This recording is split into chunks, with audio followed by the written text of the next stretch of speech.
Welcome to Wrestling with Heart, a podcast looking at pro wrestlers giving back to their community. Join me, Stanley Carr, as I interview wrestling's hottest names who use their platforms as entertainers to raise awareness and do community service. Hello and welcome to another edition of Wrestling with Heart. This is the show where we talk with professional wrestlers and professional wrestling personalities about their lives in and outside of the ring, as well as doing acts of charity work, community service, volunteering, and spreading positivity. We're all about the positivity here on the show, and with me right now, I've got a very special guest. He is a multiple-time champion everywhere he's been, worked for the NWA and Jim Crockett Promotions, as well as WCW. Pleased to welcome the one and only Nikita Koloff. Welcome, Nikita, to Wrestling with Heart. Stanley, it's great to be with you, and I'm in the right place and with the right guy. If it's all about being positive, because anyone who follows me on social media probably probably concludes pretty quick that I try to be a very positive guy. So great to be with you. Yes, the pleasure's all mine. So you're from Minneapolis, Minnesota, big sports town. Tell me about your childhood and upbringing. Yeah, it's a long way from Russia, Stanley, but hey, it made for a great story. So born and raised in Minneapolis, spent several years there in the projects, what they affectionately called the Minneapolis Housing Authority, product of welfare. My dad left when I was about 3 years old. I was the youngest of four. My mom raised four of us by herself. She'd eventually move us out to a suburb called Robbinsdale, which has since become legendary for putting out quite a number of recognizable names in wrestling, of which I can share with you. We'll kind of tease the viewers there, and we can get into those names in a little while. Mm-hmm. But and got passionate about the age of 12 with weightlifting, bodybuilding, football, and that became a driving force for me really for the next about the next 12 years. So you were an athlete pretty much from the age of 12, like really into like fitness and all that stuff. Yeah. I picked up this magazine. I guess it's kind of divine, called Iron Man. It Mm-hmm. was a bodybuilding magazine, and man, I was just enamored by the guys in the magazine, Stanley. And I can remember at age 12 making a statement and saying, one day I'm going to look like one of those guys. And I went out and bought a 110-pound plastic weight set from Sears and Roebuck, as it was called back in the day. Your younger viewers will have to Google that. But started working out, and then a guy named Jerry McFarland came into my life. Jerry was a health teacher at the junior high school, but he was also a professional bodybuilder. So I naturally gravitated towards him, and I spent as much time around him, 9th grade, 10th grade, 11th grade, 12th grade, learned everything I could from him. What were some of the things that you took away from that? Well, the importance of that it's not just about lifting weights or jumping on a treadmill, that eating is probably 80% of the equation when it comes to being healthy, and exercise is maybe 20% of it, and then the value of supplementation. So even if you're eating right, it's important to supplement, your schedule with, with the vitamins and minerals. And God made our bodies, it says in the Bible, made Adam from the dust of the earth. Well, what's in the earth? Minerals. So our bodies need vitamins and minerals, and all those probiotics and then all those sorts of things. Mm-hmm. And so I just embraced that and incorporated that into my lifestyle. So between the combination of supplementation, exercise, eating well, I've tried to keep myself in decent shape all these years. Yeah, definitely. That's a part of the whole fitness regimen is making sure you're eating right, you're staying healthy, drinking a lot of water, doing what you need to do. And like we've been talking about so far, coming up from this athletic background, you also tried out for football too. What was that experience like? So yeah, I was training. So again, going back to age 12, when I made that statement, one day I'm going to look like one of those guys. I kind of fell in love with pro football, the NFL, and I thought and I just got a vision. I said, one day, man, one day I want to play in the NFL.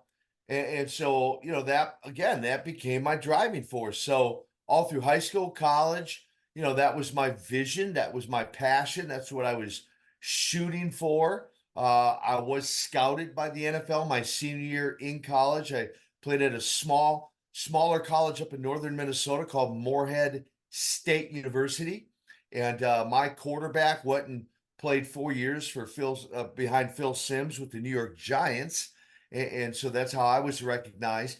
And then I had a severe leg fracture my senior year. It kind of set me back, but it didn't hold me back.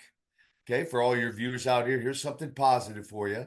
A setback doesn't have to hold you back. It can be a setup for a comeback. And so I used that fractured leg as a setup for a comeback, training for that pro football tryout when I got a phone call from a guy named Road Warrior Animal about becoming a professional wrestler. And I'll just turn it over to you from there. Yeah, okay. So was professional wrestling something you were into as a kid before you got that call? It's a great question. And so that's the irony. Yeah, I was familiar with it for a couple reasons.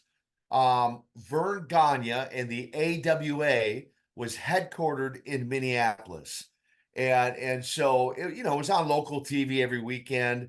I wasn't an avid viewer per se. You might flip through the channels and see a match or two, and I'm like, yeah. Because I wasn't a fan. I wasn't a fan or interested in amateur wrestling either. Although the high school coach Pete Grigelko tried to talk me into going out for it, but I just had no interest in it. And the other reason I was familiar with it was at one point in college, I was in Minneapolis. I was working out at a gym called Ventura's Gym. Does that name Yep, Jesse. Jesse the Body Ventura, right? So, Mm-hmm. working out his gym, about 25 of us muscle heads, got to know him. My one and only live wrestling event was in St. Paul, Minnesota, and he was actually doing a deadlift competition against who would later become the manager of the Road Warriors, Paul Ellering. Mm-hmm. And there were about 18,000 people in that arena that night, Stanley. There was about 17,975 fans of Paul and 25 fans of Jesse. Wow. Us. And we were not well received. That was my first taste of a live pro wrestling event. So no, I wasn't, I didn't grow up dreaming of being a pro wrestler. Yeah, I mean, you're making that transition, we're talking about bodybuilding and fitness to football to wrestling, different kinds of crowds, was it hard transitioning from football to wrestling? So I guess because of my athletic abilities, my skills, Ivan Koloff, who, Uncle Ivan Koloff, who him and his partner Don Kernodle became my mentors, my trainers, if you will. I essentially had on the job training. Anyone who, if you're not familiar with my story, again, I had no amateur wrestling background, but I didn't have any professional training either. My sights were set on pro football. So when I got that phone call from Road Warrior Animal, and I made an ensuing phone call to Jim Crockett in Charlotte, North Carolina, had a 5-minute conversation with him, made sure he understood I had no experience.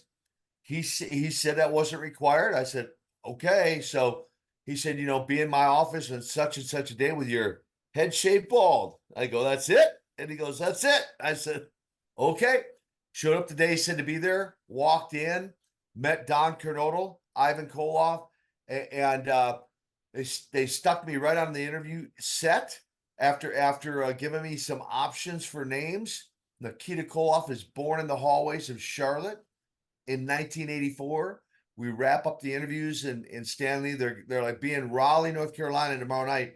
You're going to wrestle on television. Well, no pressure there, right? Mm-hmm.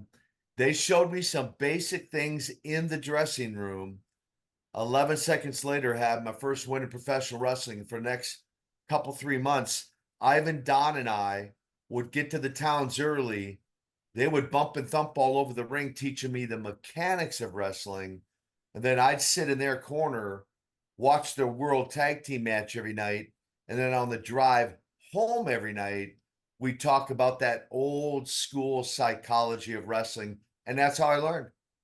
Trial by Yeah. fire. Yeah, I mean, that knowledge is very important. You want to learn, as much as you can, from the veterans, the people that have been there for a long time. And so, what were some of the things that you learned from them that stuck with you throughout your career?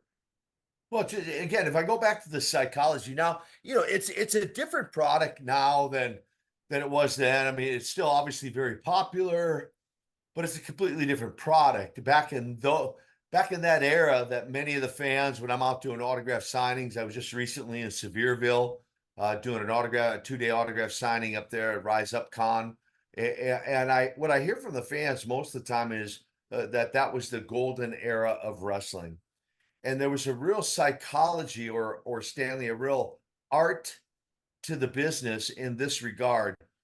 We might have been we were typically given an outcome, and then we had to, for the next, depending on how long the match was. I mean, if I'm wrestling Ric Flair for 60 minutes, 55 of those minutes are spontaneous.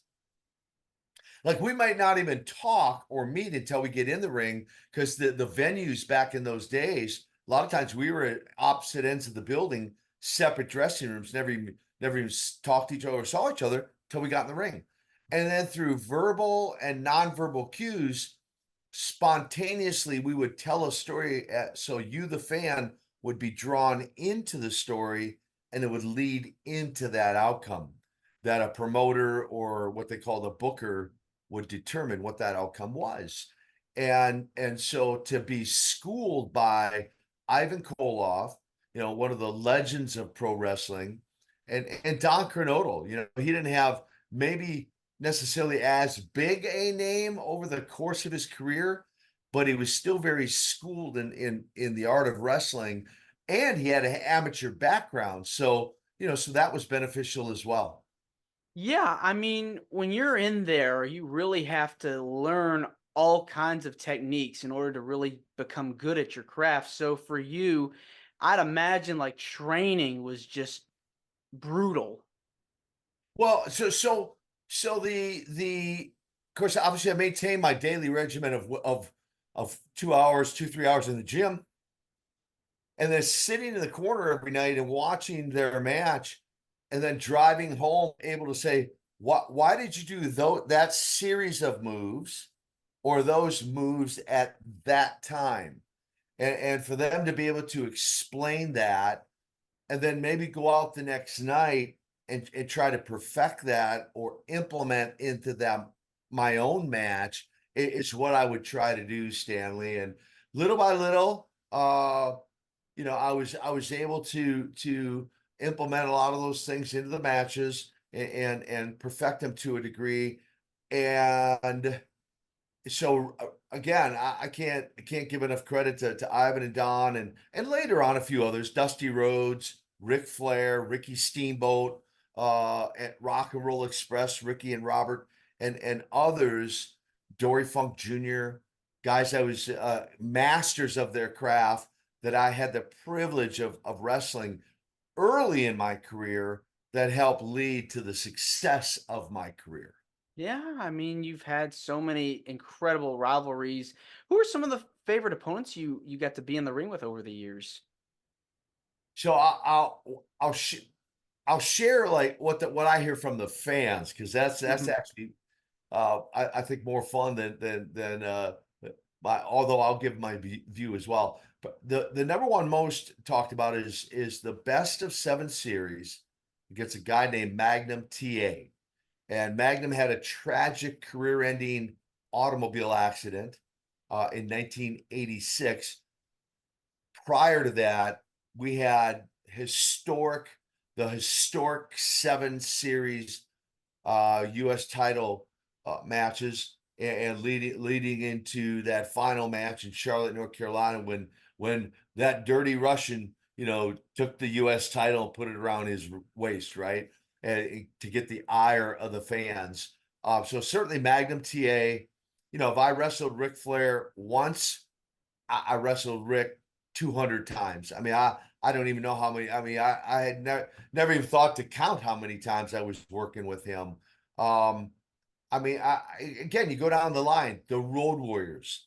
A lot of people say, those matches were legendary or they were brutal matches. The chain matches, Stanley, the Russian chain matches. A lot of people talk about my chain match against Sting. And I think it may be one of the Clash of Champions, or I don't know if it was a Great American Bash, um, the Starcade, the unification of the World TV title against Terry Taylor. A lot of people bring that match up. And so, I look, man, Steve Austin, Ravishing Rick Rude, Mark Callis for, I'll test your audience there. Mean Mark Callis. Well, Mhm. that was perhaps his original name. He went on to be legendary in the WWE. We'll tease some people to figure out who I'm talking about there if they don't Mhm. know. Mhm. But those are just some of the guys. Yeah, I mean, you've wrestled just a who's who, and I mean, such an iconic character. I mean, it was the '80s, like the era of the heels when it comes to the bad guys, the foreign heels. That was like that decade for that, man. I mean, I bet you really could not stand the booze over time. Did it ever get to you, and how did you deal with that? Really, Stanley, just the opposite. The more they booed, the more thrilled I became because if you're a bad guy and they're not booing you or throwing stuff at you, your career could be short lived. Yeah. You want them booing, you want them mad, you want right, and so I took that as a real compliment that they did, Mhm. and in fact, it was the Cold War era, and there were times when Jim Crockett, his office, would get death threats. The Koloffs show up in such and such a town tonight. They won't be returning home. Back in those days, there were some serious fans. I mean, 6 different times, Stanley, I had fans come over the barricade and attempt to get in the ring and attack me. Six Oh, different goodness times. gracious.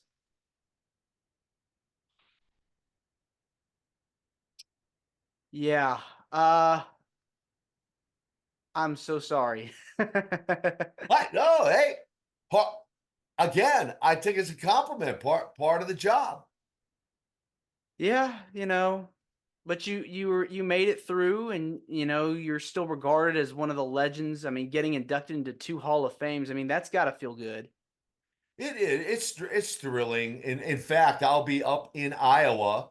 They're celebrating Dan Gable's historical museum. Hey, if you're an avid wrestling fan or not even an avid fan, I want to encourage you, whether you make your way to Waterloo, Iowa in July for their 25th anniversary.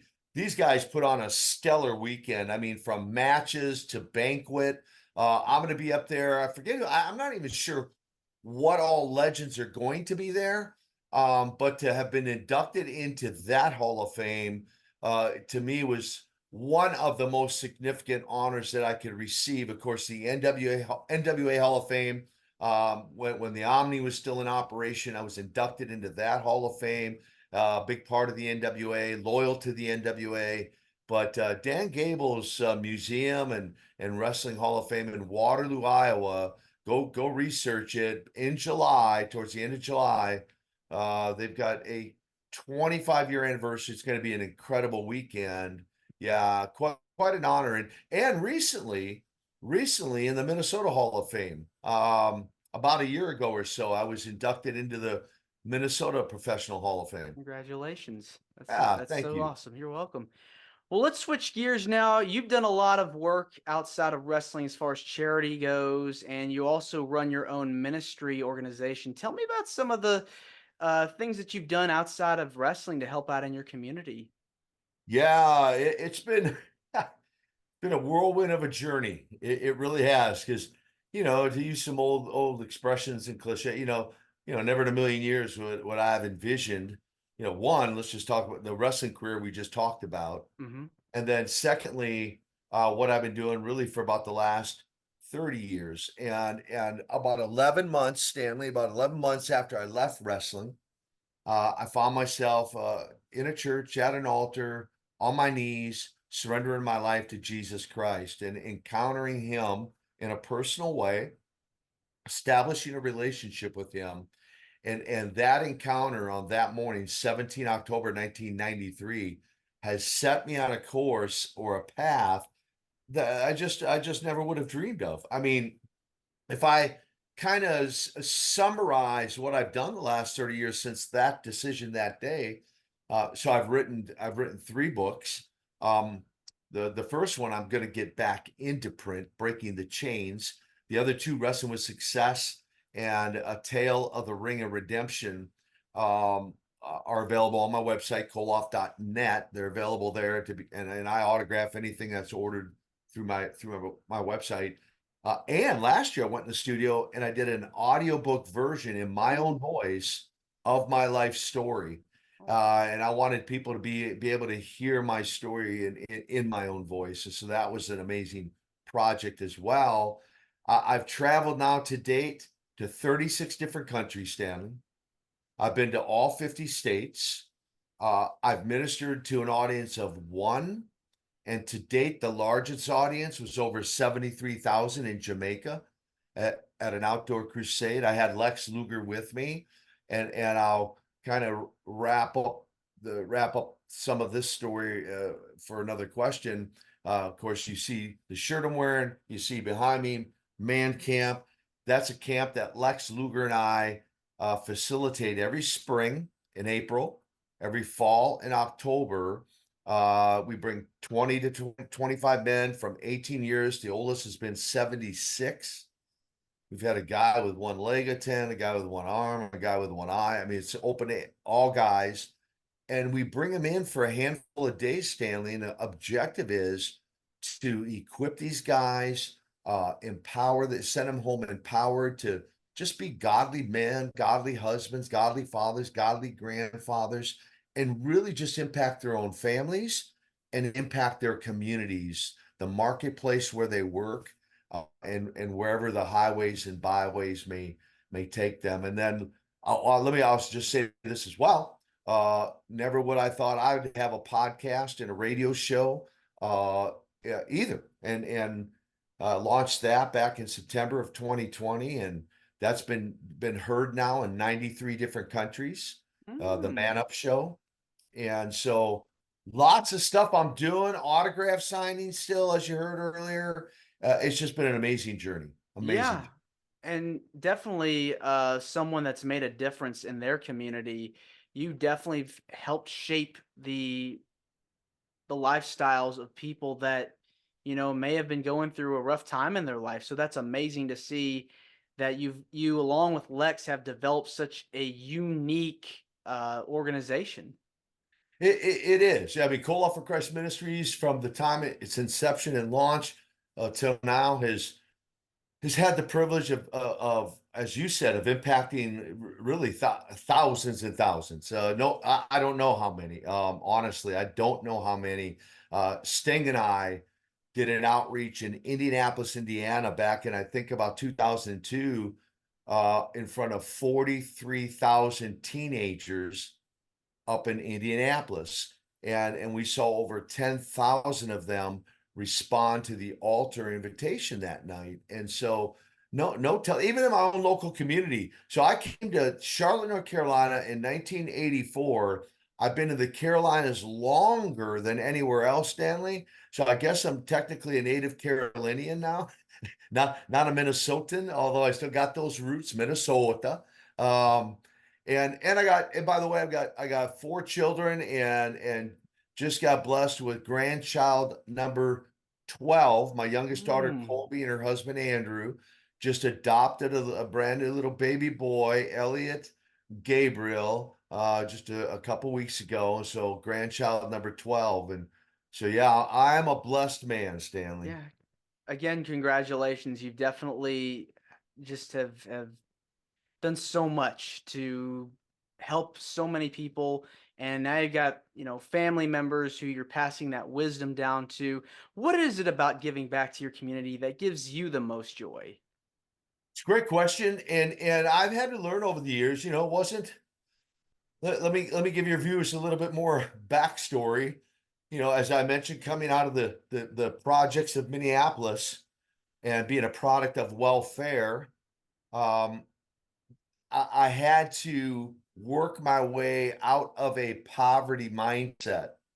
Now, if some have never heard that expression, it's one where you try to hold on to everything because you didn't have a whole lot. As a kid growing up, I didn't have a whole lot. So through my success as an adult, I've tried to, I would try to kind of have a white knuckle grip on things. And as I develop my relationship with Jesus, I've come to learn a couple things. I like to think I have. One, he loves a cheerful giver. And two, he loves a generous giver. It says to be generous on every occasion. The Bible says, be generous on every occasion. And so I'm a big believer in not only the sharing of my time, which I'll do that a lot. Like I've got some young guys in my life right now, a 19-year-old named CJ, a 16-year-old named John, and some guys that are slightly older, but I'm pouring into them, spending time with them, helping to hopefully pass on some of the things, the wisdom that I've learned. And then on the other end of things, giving of my not only of my time, but giving of my finances, giving back to my home church, the Refuge, up in Kannapolis, North Carolina, Jay Stewart, and then above and beyond my tithe are offerings, Stanley. As the Bible talks about the giving of tithes and offerings.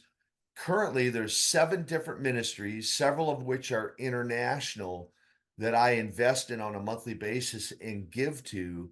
And I'll just tell you, you can't outgive God. It doesn't matter, no matter whether you're giving of your time, your money, your talent, treasure, whatever it is, you can't outgive God. He's going to give back to you so that you can give more. And so those are just a couple of the principles that I've been learning along the way of this life journey. Yeah. You definitely have to start. We all have to start somewhere. You just got to keep doing it and doing it. You got to start somewhere. That's exactly right. And Colossians 1:10 is kind of become a life scripture for me. Colossians 1:10. And here's what it says. It says, to like I don't repeat it every day but I try to be conscious of it, that I'm going to go out today and hopefully I'll live a life today that honors the Lord. I live a life that's worthy of him. If I'm going to call myself a Christ follower, I want to live a life that's worthy of him. I want to do my best to please him in every way, in my thoughts, my words, and my actions. I hope to grow in the knowledge of him day by day, and then bear good fruit, positive, right? Your show's about Mm-hmm. being positive. Positive. So I hope to bear good fruit to anyone I come in contact with, a positive, encouraging word or a random act of kindness or something of that nature. Yeah. And now, we talked about it a few minutes ago, but when you go to these conventions and see the fans, I mean, it's got to make you feel good inside for them to recall these memories that they grew up watching you. That's the funnest part for me now. I tell people all the time, like for real. And hey, you're out there with me. You're coming out there to meet me, man. Tell me your stories, right? Tell me your stories. I love hearing how whether you were things like you were my inspiration to get into weightlifting, or you were my inspiration to get into football, or you helped me in my childhood through a very very difficult time when I could watch your show on the weekend and it would kind of take my mind away from all the troubles in my family or at school or what else. Which, by the way, I'll just say too, if I've got the Man Up podcast, but I also got a show, Stanley, called Q&A with Koloff. And what that show is, it's an opportunity for me to call you, and you get to ask me some questions on the Hmm. show. That's So it's very not me nice. like you're asking me, all the questions Hmm. today. Hmm. It'd be we reverse it. I mean, I'm usually asking all the questions on my show, but I call you, you ask me questions. So anyone who would have an interest in getting a personal phone call from the Russian Nightmare and be on Q&A with Koloff, you just got to send me a message, man, through koloff.net. Just go to my website, which is where you can connect with me on social media. You can download the podcast. You can find out more about the man camp, all of it on koloff.net. So, yeah, maybe maybe Shannon, maybe I'll get you on Q&A with Koloff. I'd love to. I'd love to Okay. be on there for sure. Yeah, love to Thanks. have you on there and just ask some of your questions, and we'll promote your podcast and Yes. get the word out there for you. Awesome. I please do. Would love that very much. Hey, listen, Nikita, I just want to say thank you again for coming on to Wrestling with Heart. It means a lot to me and to my listeners, and you're more than welcome to come back. I appreciate the invitation. I really do, and I love the title, Wrestling with Heart. And hey, know this for all the viewers out there. I'll kind of maybe I kind of end on this note. I think about that wrestling with heart, right? And of course, what's transformed my own life was a heart change. That heart change occurred 17 October 1993 when I gave my life to Christ. The Bible says, when we make that decision, he'll take a heart of stone out of us and he'll put a heart of flesh in us, and Mhm. he'll put his spirit, the Holy Spirit, in us. And so all the things I've talked about tonight, or many of the things, or what I've been able to accomplish, I now recognize and give credit where credit is due. And that's to my creator who gave me this opportunity and the gifts and talents to be able to, whether it's have this interview with you tonight, or do a plethora of things that I'm doing.